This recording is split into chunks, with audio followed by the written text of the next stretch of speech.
Today's going to be an ideation day. There are a few things that I think are wrong with social media. Social media was once a place where we could hang out with our friends. But what I realized over these last 15 years of using social media is that it just turned into a cesspool. It's been taken over by corporations. It's been taken over by bots. It's been taken over by megalomaniacs. It's been taken over by people who have motives that are pure profit-based and pure power-based. And I don't think we need that anymore. I think we need something where we can all hang out, because even from the beginning of social media, you could see that the people in power were trying to build an empire and build billions of dollars worth of wealth. And what I want to do is build something where we can all share in the excitement of it and where we can all share in the prosperity of it. So there are platforms out there like this, something like School, something like Medium, anything where you have to pay some sort of subscription or you have to pay to get in. And that's the point of this, is that I would like to have this be a gated community. So anybody who wants to be there should be there, but anybody who is a bot or just like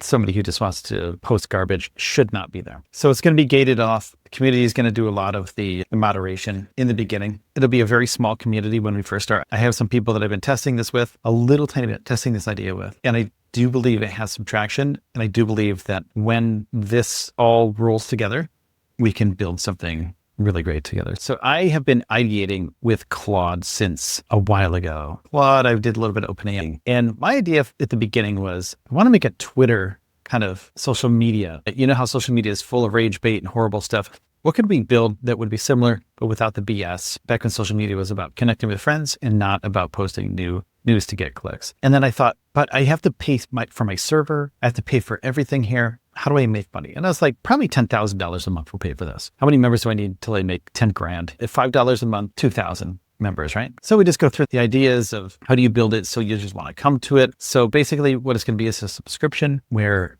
you get in, and it's not like Twitter, right? It's not like X where everybody can get in, but if you want to be verified, you pay the $8 or whatever. It's not like that. It's, look, you got to commit to this first and foremost. If you want to be part of this community, and I'm going to guarantee you, this is going to be very small when I start. There's going to be no AI bots.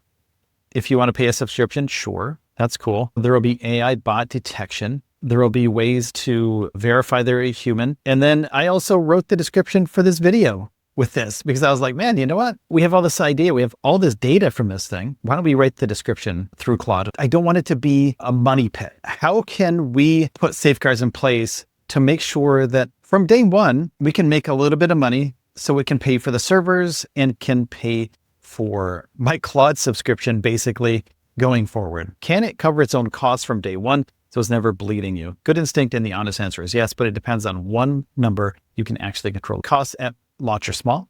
Superbase, of course, for sell, both. That's what I use for basically all my projects. Free tiers that carry you through early usage, and they step up to roughly $25 a month each when you outgrow it. And that's pretty good. So realistically, your true monthly burn at launch is on the order of $50 to $100, not thousands, which is great. Now we want to build the infrastructure. We want to build a team out as well.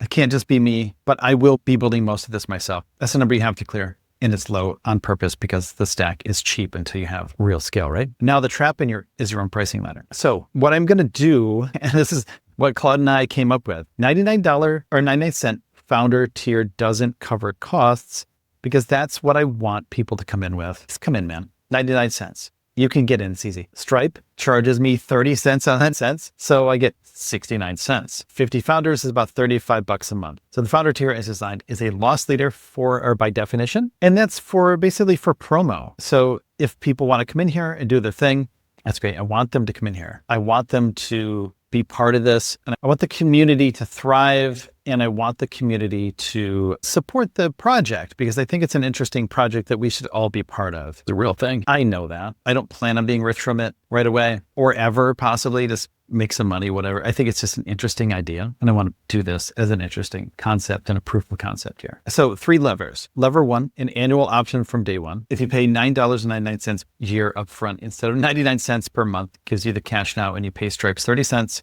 once instead of 12 times. Annual is how subscription businesses front load cash and kill the fixed fee drag. Makes sense. Lever 2, price the founder tier to at least clear the fee since it's below the floor, where the math works. If founders come in at $3 to $5 per month, you net $2.70 to $4.55 each. And that's about $225 a month for 50 people. Lever 3, small founding member lifetime deal. One time $49.99 or $99 lifetime founder pass, capped at a small number. It gives you a lump of cash on day one to cover months of servers. The principle across all three, your day one safeguard is front-loaded cash, not monthly trickle. I understand that, but some people don't have. Maybe they're not going to have the $10 to try this thing out. A few structural safeguards beyond pricing, so it can't quickly become a pit. Stay on free tiers until paid members force the upgrade. Don't provision $20 super base and $25 Vercel on day one. Of course, yeah, I'm just going to do that for free.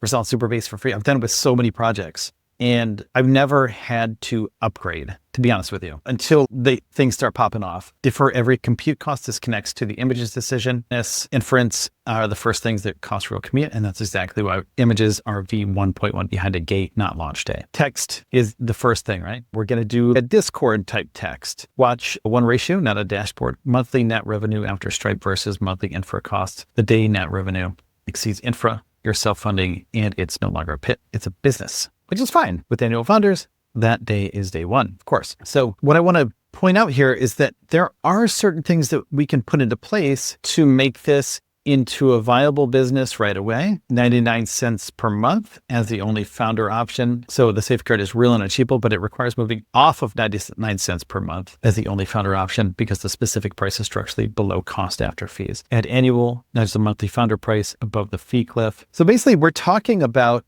the business side of it, because you don't want to get into the code first. You don't want to vibe code it, right? You want to have a plan in place. And most plans for small businesses or businesses like this, which are an app, are how do we sell the thing and make $1 bazillion? Now, I don't plan on doing that. I don't want to do that. I think the idea behind this, I don't want to exit. I think we can build this all together and we can raise money together. We can build this together. And I do believe in this concept of we all have a community. We're all part of this community. There's no junk. There's no junk people in there. We have nice people. And the junk people, report them, get them out of there. People after the Founders Club, which should be about $9 per year if we want to go that route, which is 99 cents per month, be very fun for people to use. And I have some ideas and I want to stream them. I'm going to be streaming them next week so we can all build this together. But I just want to get on here and tell you guys what's going on because I think I haven't been live in a long time. And I believe that there are some certain things that I can do to make this thing better. And I don't think I should do it alone. I want to bring you on for the ride. All right. So I have another idea here. We were talking about having basically a mix of Discord and Reddit. Reddit is free, but there's ads and there's communities. And we were going to build communities where people would pay an admission for that community. Now they're already paying 99 cents to get into the Founders Club. And if these communities are something that they want to be part of, do you think that will push people away if they want to join a community after they join the site? Because I think having a gated community with a membership fee is totally fine. And then the sub communities, if they have a fee as well, is that going to be hard for people to justify? Maybe these sub communities could be cheap, like 99 cents or something. I don't know. What do you think of the business model for that? Shoot it straight. Do not give me any fluff. I don't think it's a good idea for you to sugarcoat anything. What is the real business strategy for this? Stacked paywalls are the single most reliable way to kill conversion. Pay to get in the door and then pay again at every interesting room inside. That's not a business model. Okay. Why double gating fails? It's a conversion cliff. So say if we have like on Reddit, you have /news. But like the only way you can see the news is to pay 99 cents. 30 pay, then those 30 hit a community gate and maybe 10 pay. You've now got 10 people in the community. That's like the most lame place you could ever be, right? The problem, what is the first 99 cents even buying? The valuable stuff is all inside paid sub communities. Then the site level 99 cents buys you a lobby. So basically, what you would do is get like a feed of stuff. But if there are more than one community on the initial feed, what do they see? There's not going to be an algorithm, by the way. I hate algorithms. I think they're so stupid. I don't think that makes any sense. An algorithmic feed. So I show you whatever you want to see. So What I would love to do is to build this out and have community fee in the beginning, and then from the community fee, there's like some, and from this, we all can get in for free. So what I thought was, like, we can do a gate, like the first gate would work. And then maybe let's see if this will work. And it's a good idea to think about these things. The platform is free-ish. Communities are the paywall. Flip it.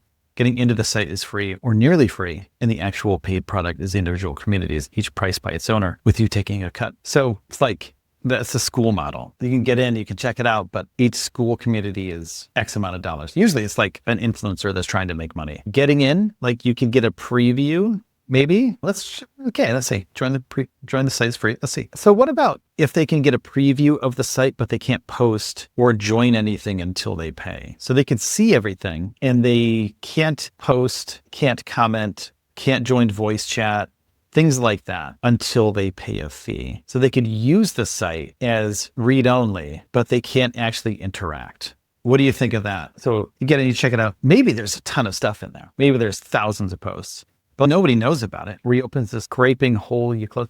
Yes, read only behind a free account, must sign up, but not pay. Content stays behind us.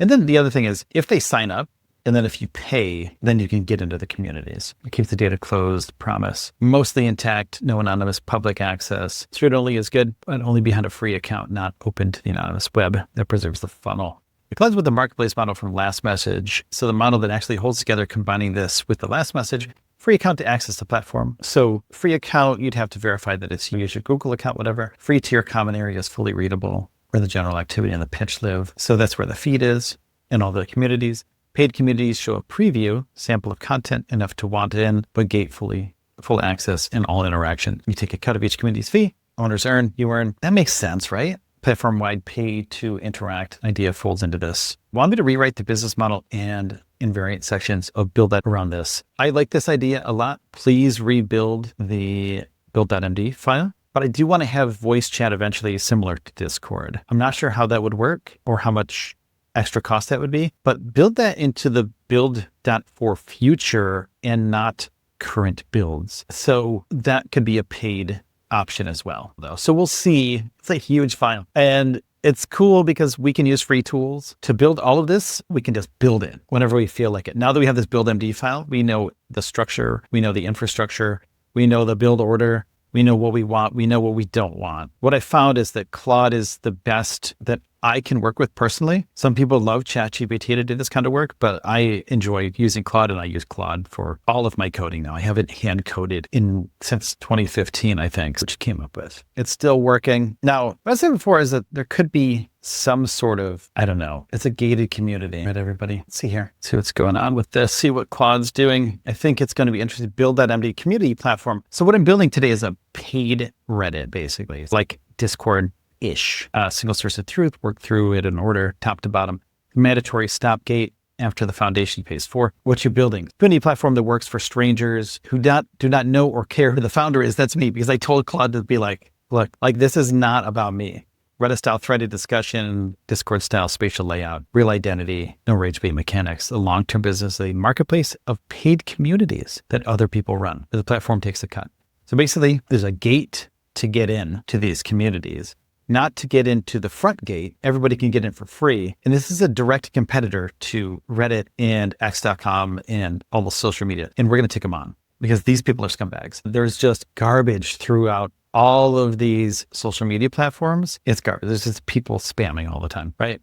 And Discord is cool, but you can't how do you find a community in Discord, right? It's difficult. The web was built for free and openness, but we need to safeguard it so people can build together and build the future of the web together. Let's see the stack, what we're building, business model, read this before building anything. Joining the platform is free, but requires an account. So basically, like a social sign-on, read preview is the conversion engine. So people can go in, they can check it out, but they can't do anything until they actually pay. Communities at the paywall. Revenue lines, a single community's membership fee, marketplace, cut of every paid community, plus owner side monetization, creation fee, and or owner tools. Day one cost coverage is the real constraint design for it. Launch burn is low by design. Yeah, so it's going to be fun to build. And I can't wait to do that. And I need your help to do it. So please take a second and hit the subscribe button.